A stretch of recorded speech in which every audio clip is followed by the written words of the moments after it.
Hello and welcome back to all of you in chapter number 11 from the novel The Secrets of the Stones और chapter number 11 भी the secrets of the stone ही है।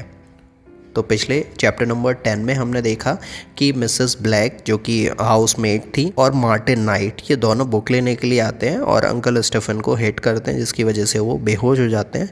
Max और Laura की बहादुरी की वजह से उन दोनों को पुलिस पकड़ कर ले जाती है। फिर बाद में जो मिस्टर कार्टर होते हैं वो आते हैं और मैक्स उनको चाय पिलाता है। तो क्या हुआ आगे इस चैप्टर में हम देखेंगे। Let's begin. The next day everyone is at the hospital. अगले दिन सब हॉस्पिटल में पहुंच जाते हैं। Uncle Stephen is in bed. Uncle Stephen अभी भी बेड में ही है। The doctor says that there is only one problem. Doctor बोलते हैं कि एक समस्या है बस। The big bump on the uncle Stephen's head, कि उनके सर के ऊपर जो बेलन मिसेस ब्लैक ने मारा था उसकी वजह से काफ़ी ज़्यादा स्वेलिंग आ गई है। अंकल स्टीफन ओपन से हाई। अंकल स्टीफन को होश आता है, hello Barbara, what day is it. तो फिर वो अपनी वाइफ बारबरा से पूछते हैं कि आज कौन सा दिन है। It is Thursday darling. तो वो बोलती हैं कि आज थर्सडे है। Oh hello Andrew, hello everyone, what are you doing here. तो वो सबसे पूछते हैं कि तुम सब यहाँ पर क्या कर रहे हो। Don't you have school today children. और फिर वो मैक्स और लॉरा से पूछते हैं क्या आज तुम्हारा स्कूल नहीं है, आज तुम्हें स्कूल नहीं जाना। It is the summer holiday, Laura replies. तो लॉरा अंकल को बोलती है कि ये तो गर्मियों की छुट्टियां हैं जिसको मनाने के लिए हम यहाँ पर आए हैं।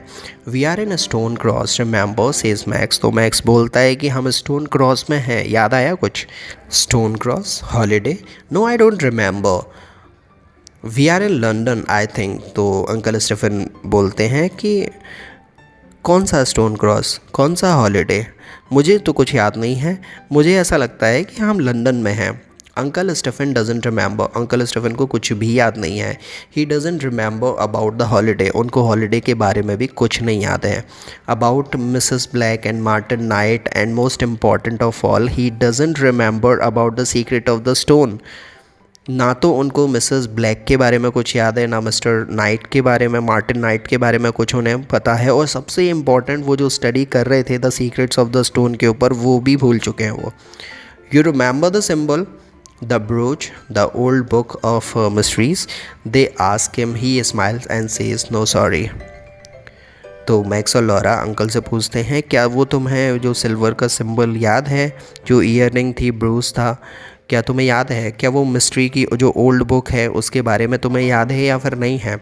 तो वो मुस्कुराते हैं और बोलते हैं कि नहीं मुझे कुछ याद नहीं है। A policeman arrives. एक पुलिस वाला आता है। He tells them that the two criminals Martin Smith and his mother Dorothy Smith are part of a secret organisation. Police officer इन सबको ये बताता है कि वो दोनों जो क्रिमिनल थे वो माँ बेटे थे और वो एक सीक्रेट ऑर्गेनाइजेशन का हिस्सा थे। The name of the organisation is the Black Knights. He says they want to find the secret of the stone age and use the secret to become rich and powerful.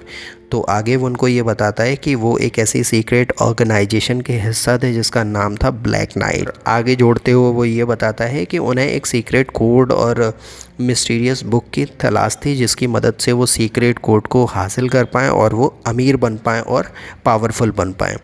Mister Marshall is the only person who knows the secret and लेकिन Mr Marshall ही केवल एक ऐसे व्यक्ति हैं जिनको वो secret पता है। और फिर वो ये बोलते बोलते रुक जाता है। But I don't know the secret says uncle Stephen. लेकिन अंकल स्टीफन बोलते हैं कि लेकिन मुझे तो कुछ याद ही नहीं है। I am sorry everyone but I can't remember. मुझे माफ़ कर देना लेकिन मुझे एक्चुअल में कुछ याद नहीं है। Perhaps it is the best thing says aunt Barbara. तो आंट बारबरा बोलते हैं कि अच्छा ही हुआ कि तुम्हें कुछ याद नहीं है। The stone can keep their 5000 year old secret. ये 5000 साल पुराना सीक्रेट स्टोन का है, वो स्टोन को अपने पास ही रखने दो। It is not right to take it from them now. और ये सही नहीं है कि हम उनका जो सीक्रेट है वो उनसे ले जाएं यहाँ से। Everyone agrees, सभी इस बात पर सहमत होते हैं. Perhaps we can find another secret next holiday, says Max and Laura together. तो मैक्स और लॉरा एक साथ में ये बोलते हैं कि हो सकता है कि हमें हमारे नेक्स्ट हॉलीडे में कुछ दूसरा सीक्रेट मिल जाए.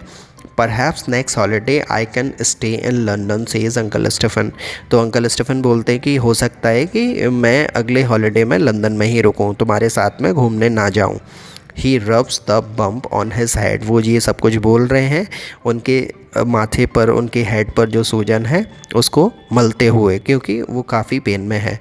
Poor uncle Stephen, everybody loves. तो हर कोई हंसता है और उनको बोलता है बेचारे uncle Stephen. No more adventure this summer. इस समर अब कोई और एडवेंचर नहीं होगा, मैक्स बोलता है. बट परहैप्स एट क्रिसमस, लेकिन क्रिसमस पर तो शायद ज़रूर होगा, लॉरा बोलती है. हु नोस, कौन जानता है होगा या फिर नहीं होगा.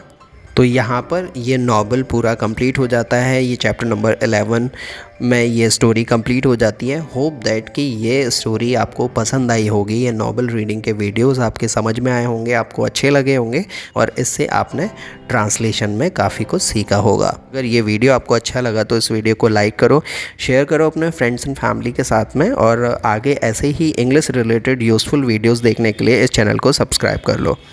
So I'll see you soon bringing another novel reading video. Till then, very goodbye to all of you.